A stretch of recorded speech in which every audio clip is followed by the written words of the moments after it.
Me encuentro con Carlos Chaparro, director de Sapiencia, y la idea un poco es, don Carlos, mirar de hacer un pequeño resumen, ahora que estamos ya en la recta final, no solo ya del año, sino que del cuatrenio, por supuesto, entonces de esta administración que lo ha tenido a usted al frente de Sapiencia. Todavía quedan unos meses, yo sé que todavía quedan cosas por hacer, pero ¿qué sensación tiene? ¿Cómo le ha ido este viaje? Pues Cristóbal y amables espectadores de este video, la verdad nos queda una sensación de satisfacción total por varias cosas. La primera, nuestros indicadores no solamente se han cumplido en las cantidades que nos propusimos, sino que se han superado con creces. Nosotros habíamos previsto que en educación superior íbamos a estar rondando alrededor de los 32, 35 mil oportunidades para las personas de Medellín, 35 mil. Hoy nosotros en beneficios estamos en 114.650. 114.650, porque con un solo programa, que es la matrícula cero, cambiamos la realidad del número de beneficios en la ciudad. Número 2, en talento especializado, que es un programa también como la matrícula cero, disruptivo, nuevo, y que es modelo nacional. Nosotros nos propusimos formar 25.000 personas y vamos a estar en los 26.000. 3, porque nosotros, sin haber puesto un programa de computadores para la educación, fuimos los que lo creamos. Luego sirvió de referente para llevarlo a la Secretaría de Educación en los estudiantes de educación básica y media, pero lo creamos para la educación superior y sin haber nosotros puesto un indicador que íbamos a dar un computador o 2 o 3, hemos terminado este periodo entregando más de 25.000 computadores. Número 4, porque nosotros logramos transformar el modelo de educación en la agenda de la discusión a través del cambio de una educación por segmentos, como la educación formal, la educación para el trabajo y la educación continua, a un modelo integrado de educación postsecundaria. De hecho, la misma agencia cambió su nombre y es la Agencia de Educación Postsecundaria. Eso significa que antes Sapiencia se concentraba únicamente en la educación superior y algo de educación para el trabajo, y hoy es educación superior, educación para el trabajo y educación continua especializada. Número 4, porque creamos un fondo para la investigación que es único en el país, el único fondo público que existe. Quiere decir que Medellín va a contar con el único fondo público para financiar a los y las investigadoras.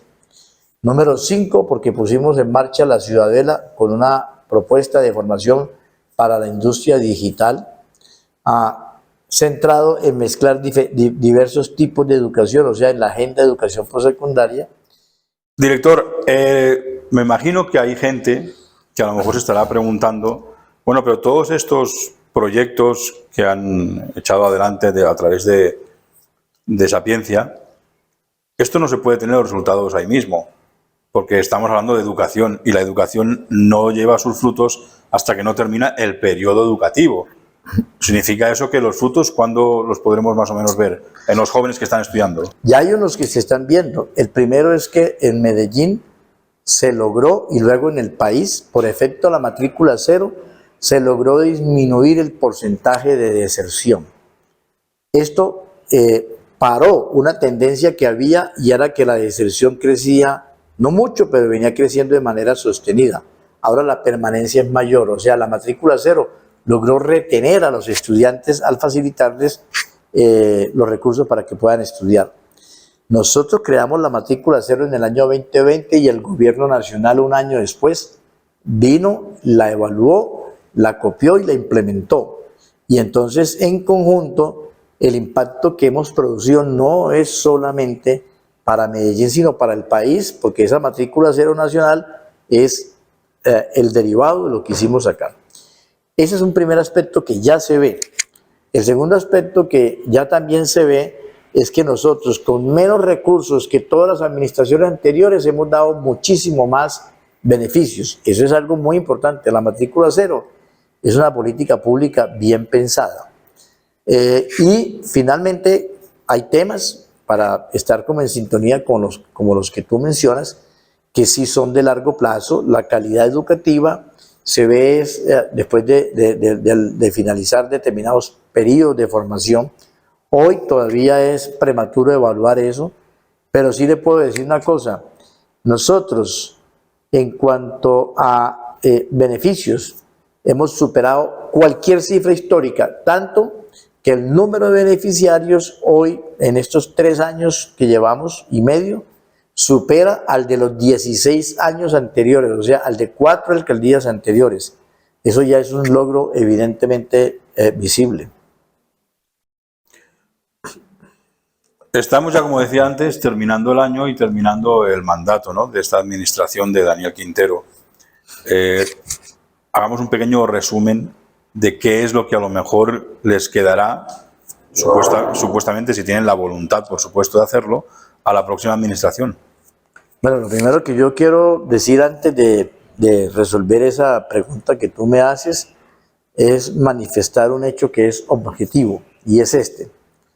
Daniel Quintero gana sin ser una persona del mundo de la política, sin ser reconocido en la política y sin tener varones electorales de la política antioqueña que lo acompañaran. De hecho, no tenía funcionarios en ninguna administración ni nada. Ganó con un concurso, con un discurso que era totalmente opuesto a lo que se viene haciendo en la ciudad desde muchos años atrás.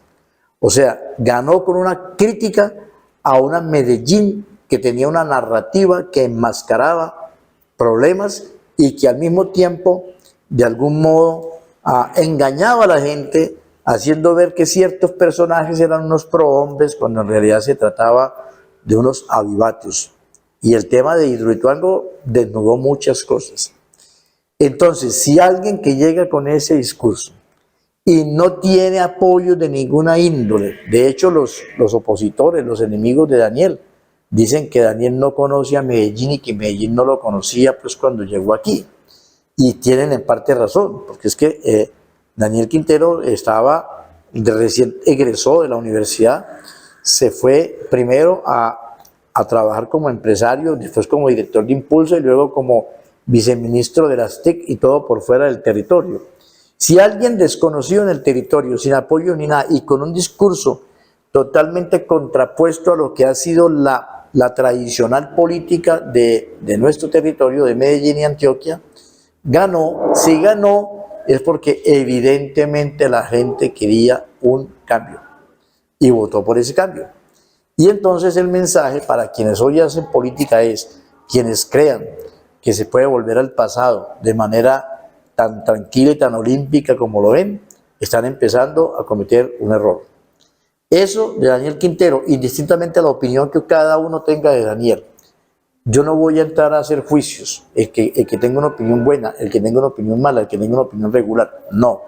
Indistintamente lo que cada cual piense, debe tener, si reflexiona, un mensaje claro, que la llegada de Daniel Quintero desnudó una Medellín inequitativa, una Medellín donde se creaban relatos para favorecer a ciertos sectores, pero no a la mayoría.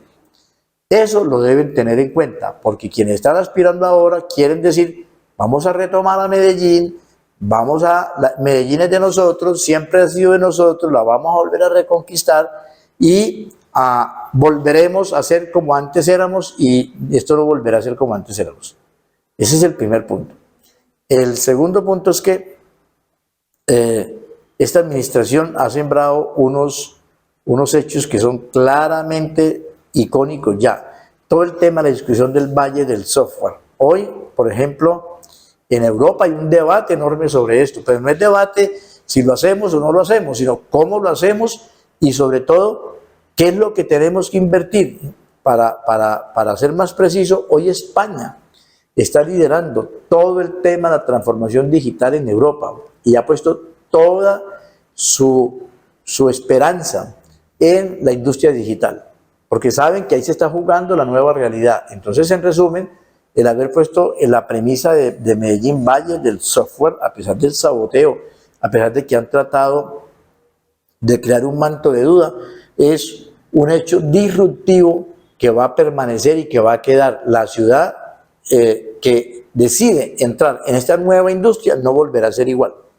Y afortunadamente, nosotros podemos decir con toda seguridad que ese hecho ligado al de la manera como la educación continua y la educación superior se ha sacado adelante son hechos incontrastables de la obra de Daniel Quintero.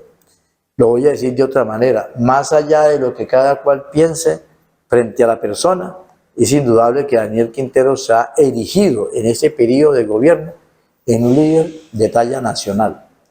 ¿Para qué? No sé para qué. Él determinará más adelante si quiere o no quiere continuar en esa carrera política, pero es indiscutible que el alcalde hoy tiene muchos más seguidores y muchos más admiradores en el país que muchísimos de los políticos de la usanza tradicional antioqueña.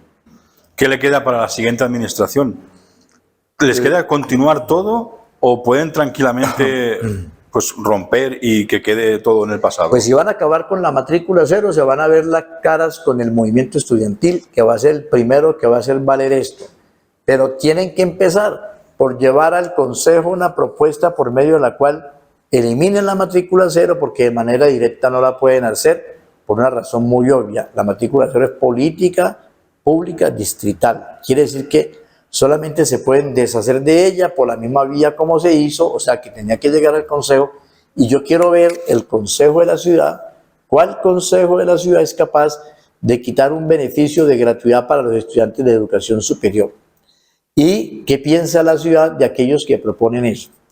En segundo lugar, todo el tema de la formación de talento especializado también es política pública distrital, por lo tanto ningún alcalde la podrá desmontar.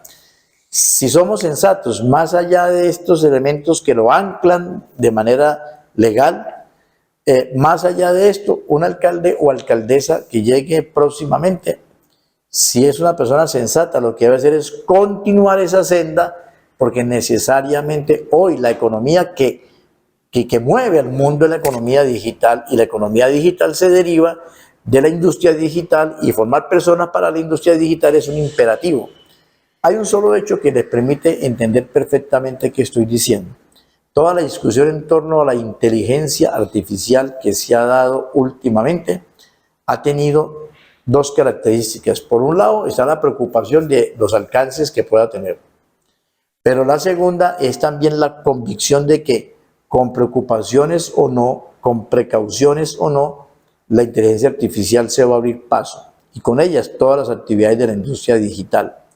De tal manera que, como dijo Bill Gates, la inteligencia artificial no te va a quitar el trabajo. Quien te va a quitar el trabajo es una persona que esté preparada en inteligencia artificial. La industria digital no te va a quitar el trabajo, pero quien esté preparado en la industria digital te va a quitar el trabajo. En resumen, hoy estamos a puertas de una nueva economía y una nueva industria, que es la industria digital, y Antioquia y Medellín particularmente perdieron su industria tradicional y su industria textil, y hoy nos queda la industria digital como la salida que debemos acometer. Esto lo saben hasta los enemigos de Daniel Quintero.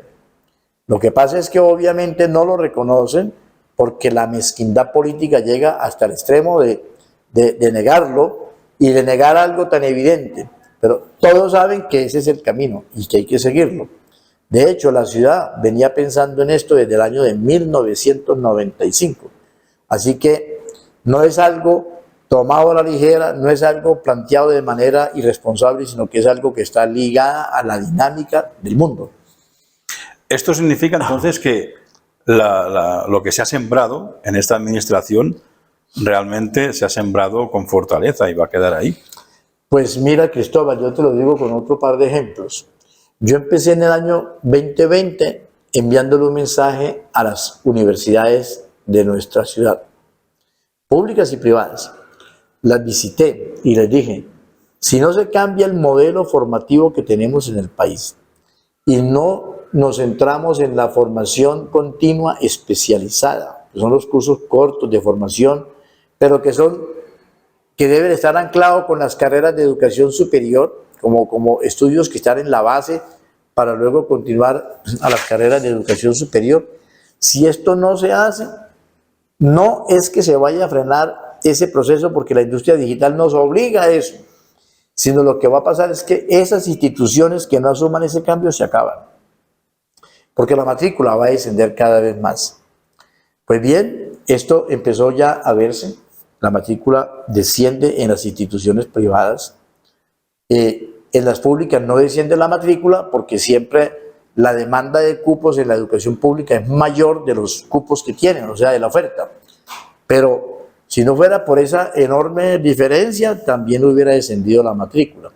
Pero además de eso, por algo elemental, todas las instituciones hoy están creando su dependencia TEC, todas, y no menciono nombres, pero todas, desde las más sencillas o por lo menos de menos renombre, como las más encopetadas. Aquí y en Bogotá y en todo el país y en todo el hemisferio. Eso quiere decir muy claramente que efectivamente esa siembra ya está ahí, esa convicción ya está ahí, y este camino de lo que se trata ahora es de continuar transitando sobre ese camino en adelante. Hablando de camino, ¿qué vamos a hacer, director, en Sapiencia en lo que queda de camino? Nosotros terminar de hacer nuestra tarea a incrementar mucho más nuestros indicadores. Ahora nos falta la matrícula cero del segundo semestre, donde ya no van a ser solamente las 3 instituciones de educación superior de Medellín, sino que ya entran las 5 otras, que son 4 del departamento y 1 de la nación.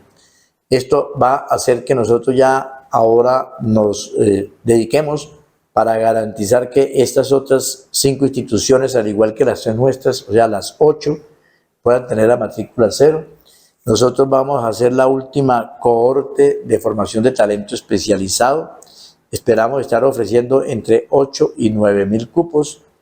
Y nosotros vamos a tener un segundo semestre de profundización del modelo de la Ciudadela para la Cuarta Revolución. Es decir, nosotros mire usted la ventaja de lo que es tener claro cuando uno llega a un cargo.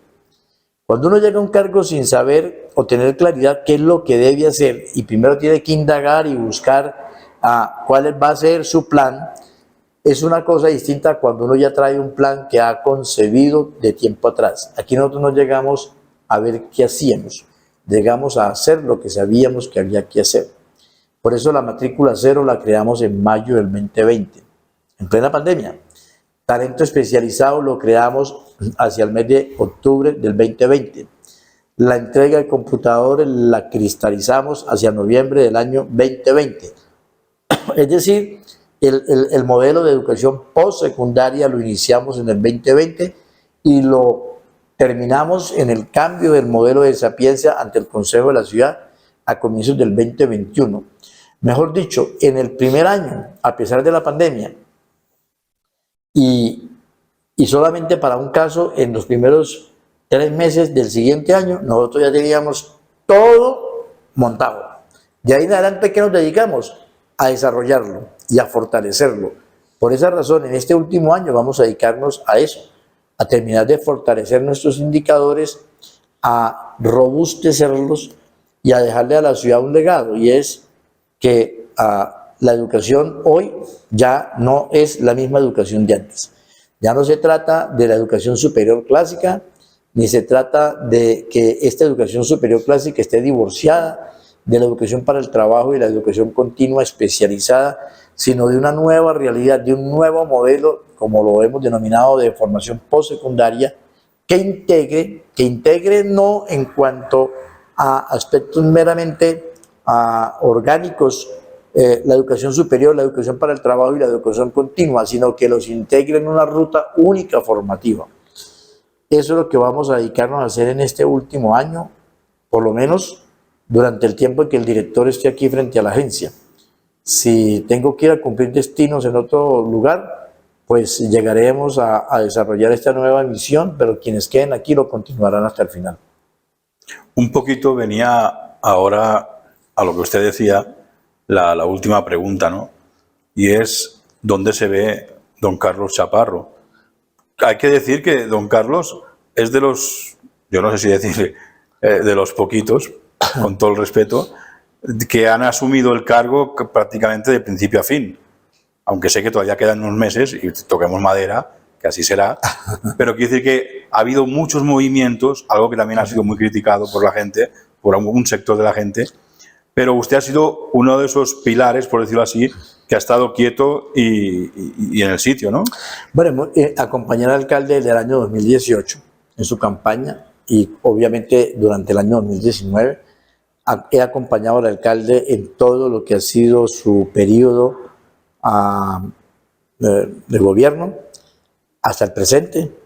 Y yo en eso tengo una postura muy, muy realista y muy humilde. Yo no tengo pretensiones de nada. Yo, como suelo decir, soy un soldado raso. Y estaré cumpliendo la tarea hasta el momento en que quien lidera este proceso, que es el alcalde, lo determine. Con lealtad, con entrega, con abnegación. Eso sí lo pueden tener seguro todos y todas, y quienes me conocen saben que es así. Aquí no hemos escatimado nada de esfuerzo, ni de sudor, ni de pasión, ni de entrega. Toda hasta el último día que lo determine el señor alcalde. Yo soy un educador que vivo la educación, porque son 44 años que la he transitado, y una vez termine mi periodo en Sapiencia, en el momento en que llegue, ahora o al final del mandato del señor alcalde, yo seguiré siendo una persona dedicada a la educación, una persona que continuará estudiando la educación, y si genera alguna posibilidad de aportarle a la educación desde otro frente, ahí estaremos. Energía sobra, lucidez mental también. Don Carlos Chaparro, director de Sapiencia, mil gracias. Yo me quedaría a la expectativa de saber si el anhelo de don Carlos será continuar en los estamentos públicos o a lo mejor irse quizás para lo privado. Me voy a quedar pensando, nos quedamos los dos pensando, qué nos va a deparar el futuro para yo, en un futuro no muy lejano, volvernos a encontrar y volver a hablar de, ¿por qué no?, cuáles son los proyectos de Carlos Chaparro. Pues Cristóbal, yo soy, si se quiere, muy providencialista. Yo creo mucho en lo que determine la divina providencia. De tal manera que no hago muchos esfuerzos para ver dónde me veo o qué hago en el futuro. Yo asumiré el futuro de la manera como se vaya presentando. Pues entre otras cosas, porque es que el futuro es eso. El futuro es cada hecho nuevo que va llegando, pero el futuro no es una proyección que yo me haga mentalmente, no es una abstracción en un año, en 2 años, en 5 años o en 10 años. El futuro es la manera como afrontamos el día a día.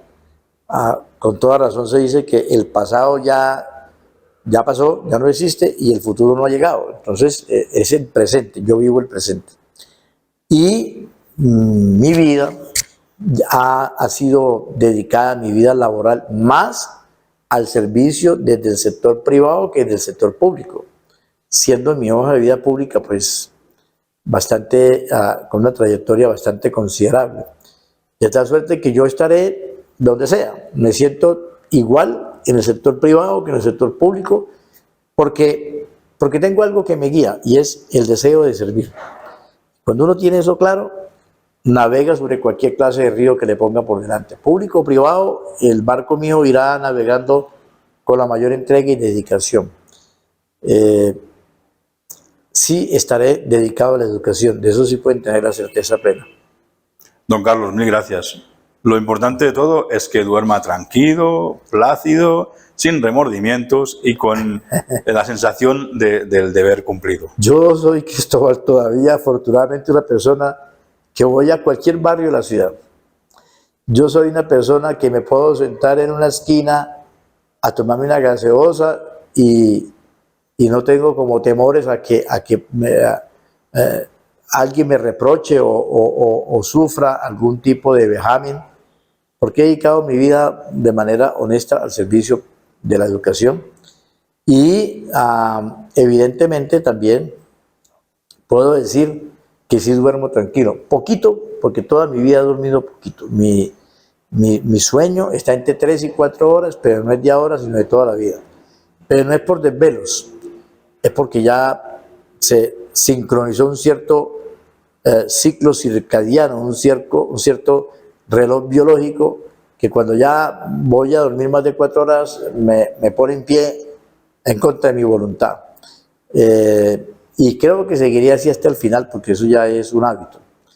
De tal manera que sí duermo tranquilo, sí no tengo remordimiento, y en esta etapa de mi vida yo ya veo las cosas con mucha tranquilidad, no sé dimensionar las cosas en su momento. Es más, voy a decir algo,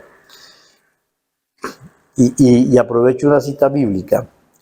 Fíjense ustedes que los israelitas salieron del imperio egipcio, donde pues mal que bien tenían una comida, aunque fuera pobre, y tenían un aposento o un techo, aunque fuese precario, y unas ropas, aunque fuesen muy leves o ligeras. Y tenían un trabajo, así sea construyendo los monumentos a los faraones. Y los sacan y les dicen que van para una tierra prometida, y los pueden atravesar un desierto.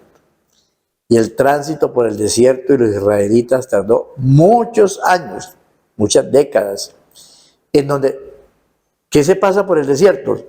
Se pasa sed, se aguanta sol, se está expuesto a los bichos, a los alacranes, a las serpientes, a la carencia de agua, a la carencia de comida, entonces a la soledad. Entonces resistieron con estoicismo, pero cuando lograron salir adelante ya estaban preparados para su vida en su nueva tierra. La vida de nosotros es así. Nosotros a veces tenemos que pasar el desierto. Y no es porque nosotros lo hagamos, sino porque a veces ese ser superior nos pone a pasar el desierto. ¿Qué hace uno cuando está pasando el desierto? Sí, se lamenta que no hay comida, se lamenta que está pasando dificultades, se lamenta que lleva una vida muy precaria, todo eso. Pero debe tener la certeza de que ahí lo están fraguando, lo están preparando para una tarea que viene después. Entonces hay que atravesar el desierto yo no digo que como si fuese un masoquista disfrutándolo, pero sí con la tranquilidad de saber que eso es para forjarse, para formarse para nuevas tareas. De tal manera que por eso hoy las dificultades más grandes yo las afronto con esa especie como de tranquilidad esperanzada en que todo va a salir después bien. Don Carlos, me gustaría cerrar este espacio con un mensaje que no tiene que ser ni siquiera una recomendación, un mensaje para la persona que asuma este cargo en la próxima administración.